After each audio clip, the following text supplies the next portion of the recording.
Entre planos, o acidente que deixou o cinema mais violento. Eu não faço a mínima ideia do que é que ele vai falar nesse vídeo. Mas eu fui pego pela thumbnail e pelo título, né? Então vamos ver qual foi o acidente que deixou o cinema mais violento. Entre planos. Eu nunca vou esquecer a comoção geral que foi quando estreou nos cinemas em 2003, Kill Bill, de Quentin Tarantino. Como eu tinha somente 11 anos na época, os meus pais não me deixaram ver o filme, até porque o que mais se comentava era que ele era muito violento. Não só por causa das mortes, mas especialmente pelos jatos de sangue ridiculamente exagerados que jorravam dos corpos dilacerados. Cara, lembrei agora de GTA Vice City também, que tinha essas jatadas de sangue cômicas. Cara. Claro que não demorou tanto para que eu acabasse vendo Monetização já foi pro caralho, né? Kill Bill por conta própria, e realmente os jatos de sangue eram muito marcantes. Só que os anos foram passando e mais eu fui percebendo que isso não era exclusividade do filme do Tarantino. Lá estavam os jatos de Acabou a monetização, já era. Incrível. sangue nos animes, nos filmes de terror, nas comédias, nos jogos de videogame. Esses geysers sanguinários jorrando em fúria acabaram se tornando algo bem comum na mídia, a ponto de muita gente hoje já estar até acostumada com essa imagem. E se isso aconteceu foi graças a ninguém menos do que Akira Kurosawa, o mestre japonês tido como um dos melhores cineastas de todos os tempos.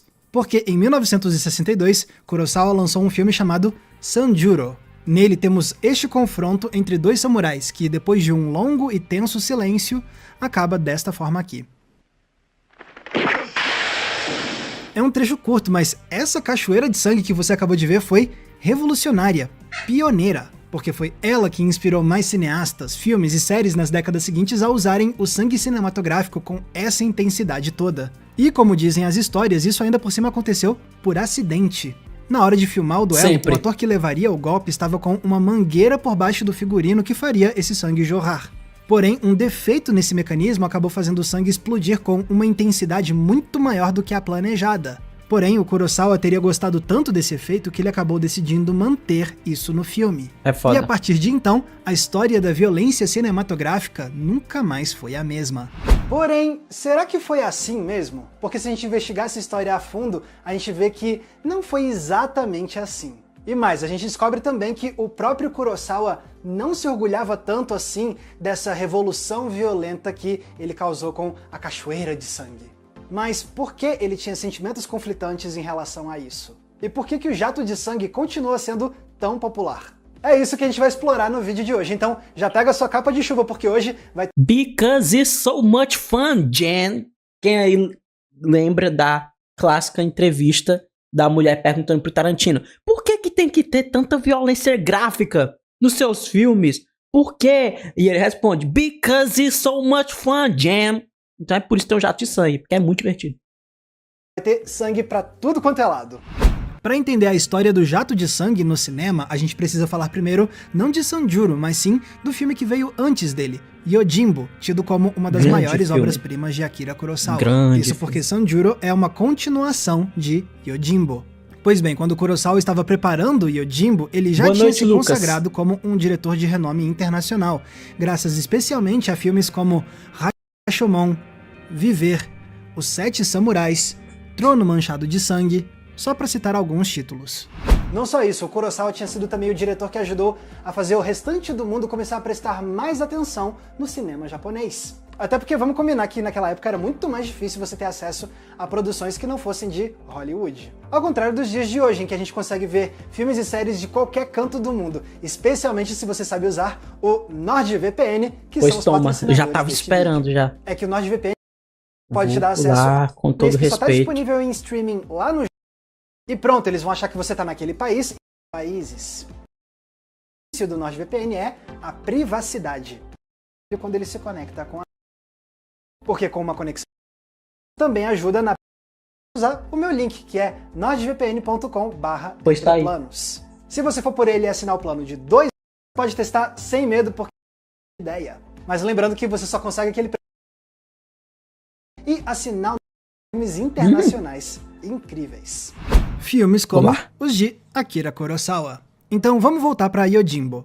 Aqui a proposta do diretor era nos apresentar a um samurai sem nome que chega a uma pequena cidade presa numa guerra entre duas facções criminosas. E a aposta deu certo, porque Yojimbo se tornou um tremendo sucesso de público e de crítica, o que inspirou Kurosawa a produzir uma continuação chamada Sanjuro. Aqui reencontramos o samurai interpretado por Toshiro Mifune, dessa vez se envolvendo em outra guerra entre dois clãs. Só que, curiosamente, nessa continuação, o Kurosawa adota um tom narrativo muito mais leve do que o de Yojimbo. Existe mais humor na trama e a violência... Cara, agora eu não tô lembrando se eu ouvi Sanjuro.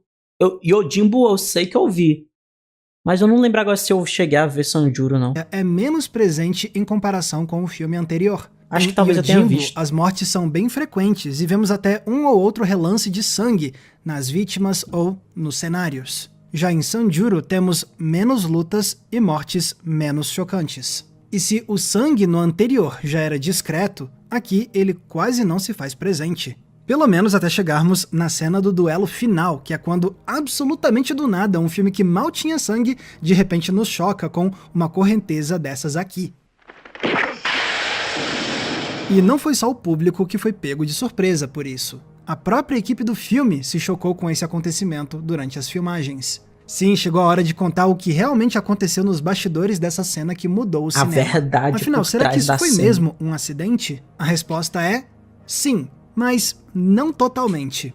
Segundo Teruya Nogami, que foi assistente e supervisora de roteiro do Kurosawa durante décadas, o diretor já tinha planos para fazer com que o sangue nessa cena fosse surpreendente. Tanto que ele e a equipe passaram um mês testando o mecanismo do sangue falso em ensaios sem a presença do ator Tetsuya Nakadai, para que ele não soubesse exatamente o que aconteceria. E quando chegou o dia de filmar a cena, só disseram ao Nakadai que a morte do personagem dele teria sangue, e que para isso ele precisaria usar uma mangueira escondida no figurino. Então o cara devia estar esperando uma leve respingada de sangue. O que ele não sabia era que o Kurosawa na verdade já tinha decidido que ia usar mais sangue do que de costume. Porém, em instantes o próprio diretor seria pego de surpresa pela própria ideia. Porque, como a própria Nogami confirmou, na hora de rodar a cena, ocorreu mesmo um defeito no mecanismo da mangueira, e isso fez o sangue jorrar com ainda mais violência e pressão do que o Kurosawa esperava. E como Mas como que ele apertou essa mangueira com a... Peraí, em que momento ele apertou essa mangueira? O sangue jorrar com ainda mais violência e pressão do que o Kurosawa esperava. Como? E como os atores em frente às câmeras não sabiam exatamente o que esperar desse sangue, eles acabaram tendo uma reação muito genuína a essa explosão. Em especial, o Nakadai. O Max é maravilhoso, só precisa de uma pitada de ódio pra ficar perfeito. Que é isso, cara? Deixa o cara ser um ursinho puff, pô. O Max Valeriz é um ursinho puff, porque você quer contaminá-lo com ódio. Deixa o cara ser good guy, mano. Oxe, que amargura é essa no coração? Que reage com espanto e horror, mantendo essa expressão enquanto seu personagem... Mas é bom também ter um pouquinho de ódio no coração. ...cai lentamente para morrer.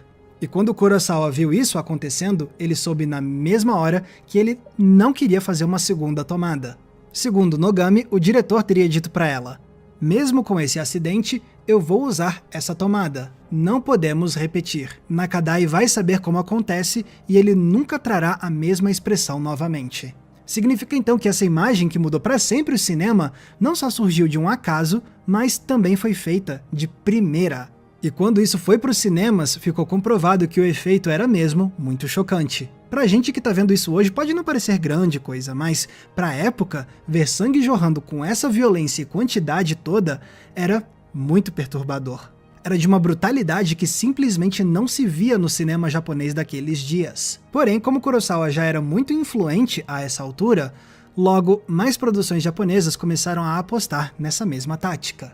Especialmente nos anos 70, quando o custo para filmar em cores ficou mais acessível e mais produções do Japão puderam explorar o impacto de ver o vermelho voar pelas telas em quantidades absurdas. Em 1972, por exemplo, o cineasta Kenji Misumi começou a lançar no cinema a série de filmes do Lobo Solitário. E nesses longas, o diretor elevou o jato de sangue a outro patamar, usando isso como um recurso recorrente e explorado das maneiras mais variadas. Jorrando do alto, saindo de corpos decapitados, voando em direção ao céu e manchando a lente, e por aí vai.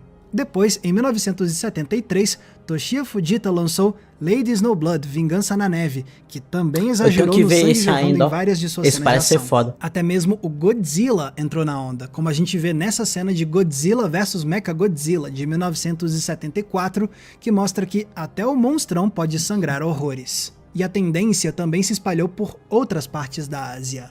Na Coreia do Norte, a produção Hong Kil-dong também traria isso, ainda que de forma menos chocante e mais pontual. Já em Hong Kong, filmes de artes marciais da lendária produtora Shaw Brothers apostaram nisso também, como Feng Lei Mo Jing. E como você acha que o Kurosawa reagiu vendo essa tendência?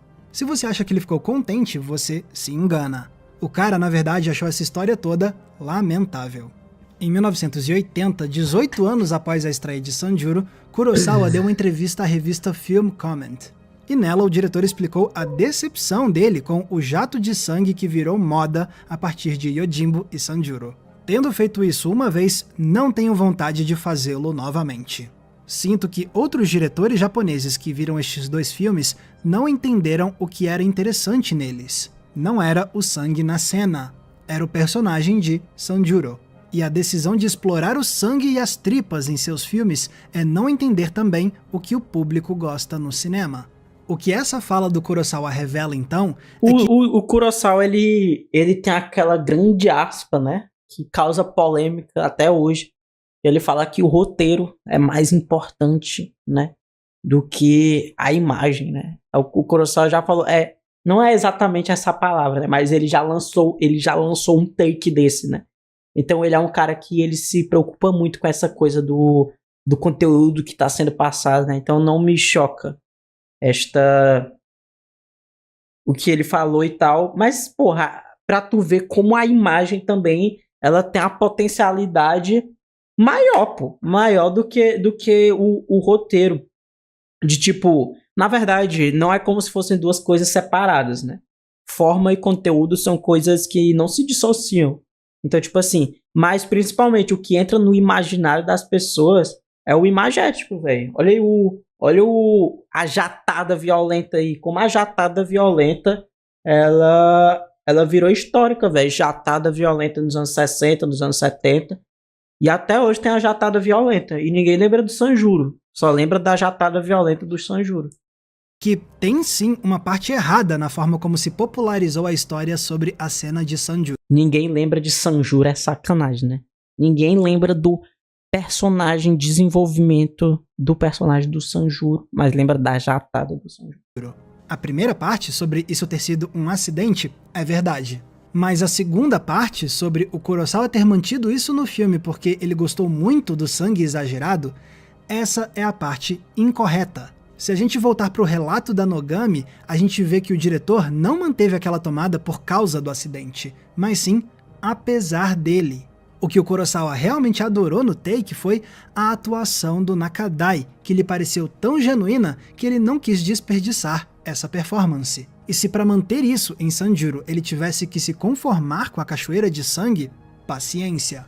Além disso, a reclamação do Kurosawa também está muito alinhada com a própria história que ele conta em Sanjuro. Porque uma das principais temáticas do longa é o questionamento da violência. O protagonista é esse homem que acredita ser valioso por conta da sua habilidade com a espada. Mas ele reavalia a sua visão sobre isso depois que a esposa do seu cliente... É aí que forma e conteúdo, elas são coisas que tem que estar em diálogo, né? Não é o negócio de que a forma é superior ao conteúdo, é na verdade de que forma e conteúdo são coisas indissociáveis e que o conteúdo chega ao público, né? Através da forma, né? Através da linguagem audiovisual. Ele diz que o homem de valor é aquele que não se entrega facilmente à brutalidade. Então, quando a gente chega no duelo final, na verdade o herói tá relutante. O oponente quer duelar, mas o protagonista prefere que cada um siga o seu caminho. E depois, quando ele mata o rival, ele não fica orgulhoso. Pelo contrário, ele se frustra e lamenta que tenha chegado novamente a esse ponto de tirar uma vida. E assim, ele se despede repetindo a lição que aprendeu com a senhora mais cedo. Ou seja, para o Kurosawa, Grande Sanjuro não era uma história sobre a glória do combate, mas sim sobre como a violência humana é, no fundo, algo horrendo. E talvez por isso mesmo ele tenha decidido terminar a história com uma luta que destoava tanto do restante do filme. Era um jeito de maximizar o impacto da violência e ressaltar a lição que o protagonista aprendeu. Só que isso ficou ainda mais poderoso graças ao erro mecânico que fez o sangue explodir muito mais do que era planejado. Então, em parte, eu entendo o Kurosawa quando ele lamenta que isso tenha virado moda. O tiro saiu pela culatra, o horror da violência e usar a sua única cena gráfica para criar mais violência espetacularizada, deve ter sido frustrante para o cineasta ver isso acontecer. Tendo dito isso, eu também não culpo os diretores que imitaram e intensificaram o jato de sangue depois. Because it's so much fun, Jen, né? Porque isso é mesmo legal pra c****. Exatamente. É um recurso visual que abusa do estilo pra criar algo que a gente não esquece facilmente. E sabe quem deve ter pensado nisso também? O próprio Kurosawa. Naquela entrevista de 1980, ele disse que não pretendia fazer isso de novo. Mas somente 5 anos depois, ele lançaria outra de suas obras-primas, Han. E adivinha o que ele decidiu trazer de volta numa das cenas mais importantes? Hipócrita! Esquerdista. Beleza, por mais que o hipócrita. Kurosawa tivesse críticas válidas ao uso do jato de sangue, também é importante lembrar que uma técnica cinematográfica não é obrigada a ser usada somente de uma forma. Ela pode ser explorada de diversas maneiras e com os mais variados propósitos, e todos eles podem ser tão válidos quanto o propósito original que o Kurosawa tinha em mente. Basta olhar, por exemplo, para como o cinema de terror passou a usar o jato de sangue como parte fundamental do seu beabá. A ideia aqui não é necessariamente fazer heróis parecerem fortes, mas sim potencializar o sentimento de horror que está no cerne desse gênero. Se a ideia é espantar o público com algo que eles nunca viram na vida real, essa pode ser uma boa tática, já que você nunca vai ver um geyser de sangue assim acontecer de verdade. Aí, quando você se depara com isso num filme de terror, você sente que tá vendo algo que nem os seus piores pesadelos poderiam conceber.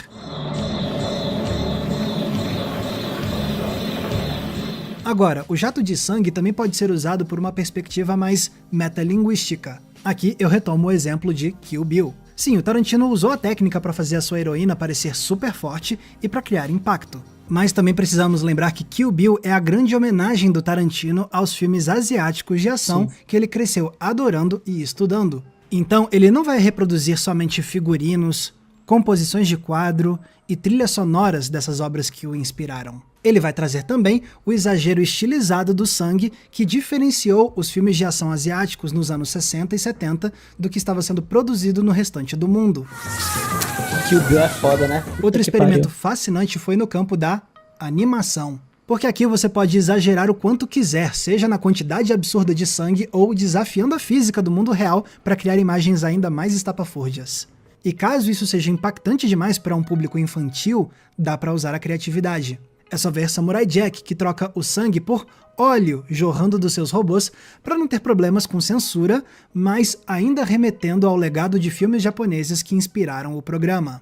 Agora, se a ideia é fazer algo para o público adulto, por que não testar o estômago da galera e ver até onde você consegue levar essa técnica? Aqui eu volto pro terror, mas dessa vez para aquele produzido mais dos anos 2000 para frente. Essa foi uma década em que o nível de imagens gráficas e nojentas aumentou ainda mais no cinema, especialmente graças a tendências como o novo extremismo francês e o torture porn popularizado pela franquia Jogos Mortais. Essas eram obras que estavam expandindo as fronteiras do gênero e testando o quanto conseguimos aguentar ver na tela do cinema. E muitas produções usaram o bom e velho jato de sangue com esse mesmíssimo propósito. Neles parece que a intenção não é só criar imagens horrendas, é elevar o uso do jato de sangue a patamares ainda mais extremos.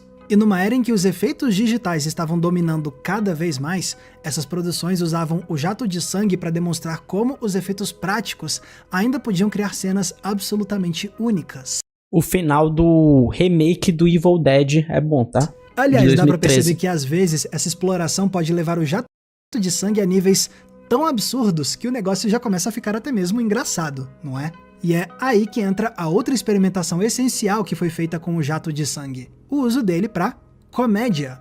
Na verdade, isso já estava sendo feito antes mesmo do Kurosawa filmar Sanjuro, porque um ano antes, em 1961, o cineasta espanhol Fernando Fernán Gómez dirigiu e estrelou A Vingança de Don Mendo. E aqui o diretor usa os jatos de sangue como elemento cômico recorrente para criar humor nos momentos de tragédia. Mas como o Kurosawa era o diretor mais renomado e influente, é provável que tenha sido mesmo Sanjuro que ajudou a popularizar essa ideia a ponto de inspirar obras de comédia nas décadas seguintes. Algumas delas, inclusive, são lendárias, como Monty Python em Busca do Cálice Sagrado, na inesquecível cena do Cavaleiro Negro. Aqui eles usam os jatos de sangue para ressaltar o quão ridícula é a negação do guerreiro sobre seu estado debilitado. E a cena do coelho também é muito boa. Inclusive, isso seria referenciado 10 anos depois em Férias Frustradas 2, numa cena em que o protagonista atropela um ciclista interpretado por Eric Idle, do próprio grupo Monty Python. E o personagem dele, da mesma forma, tá lá, machucado, soltando jatos de sangue, mas fingindo que tá tudo bem, com direito ao mesmo bordão do filme que ele ajudou a fazer 10 anos antes. E com o passar do tempo, mais filmes foram explorando o potencial cômico do jato de sangue em intensidades diferentes. Ainda podiam ser aqueles jatos intensos, porém fininhos, mas também podiam ser as infames cachoeiras vermelhas, ou então verdadeiras chuvas de sangue, ou ainda como se fosse quase uma tinta spray para decorar o cenário.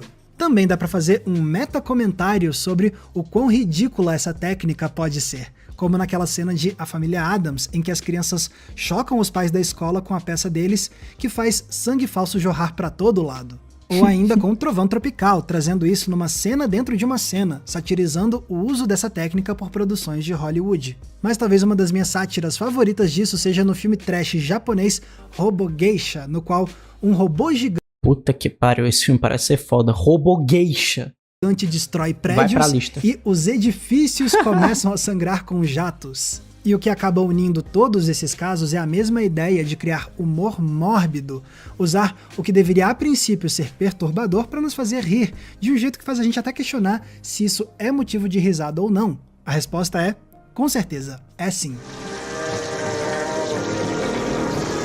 Ian, se alguém chega em ti e fala que Kill Bill é o melhor filme do Tarantino, essa pessoa sustenta o gosto ou está equivocada pra você? Não é absurdo que Kill Bill é top 3 do Tarantino. É fascinante então perceber que a história do jato de sangue cinematográfico é mais rica do que muita gente imagina. Mais do que um recurso tosco, ele é um exemplo de como o acaso pode acabar criando uma cena muito mais impactante do que foi originalmente planejado. Não só isso, ele é prova também de que o acaso às vezes pode acabar mudando a história do cinema como um todo. Além disso, investigar o jato de sangue é conhecer mais um clássico subestimado de um mestre e entender por que essa história aqui fez o Kurosawa ser tão relutante com o legado que ele criou por acidente.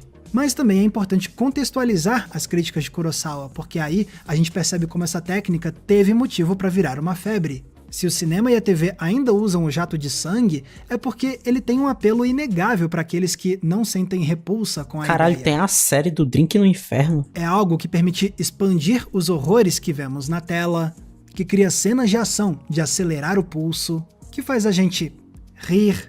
E assim vemos como o jato de sangue de Kurosawa acabou sendo um ponto de virada, inspirando desde o mais obscuro filme B a títulos que se tornaram verdadeiros clássicos. Então, desculpa, Kurosawa. Talvez não fosse o que você queria, mas eu agradeço e muito pela sua invenção ter inspirado tanta chuva sanguinolenta nas nossas telas, provando que, às vezes, as melhores mudanças vêm das ideias que deram errado da melhor forma possível. Pois tá mas aí. Agora eu quero ouvir de você. Grande vídeo do Max Valarezo, que sempre entrega grandes vídeos, né? Dicas de passagem, Entre Planos é foda. Então é isso, né?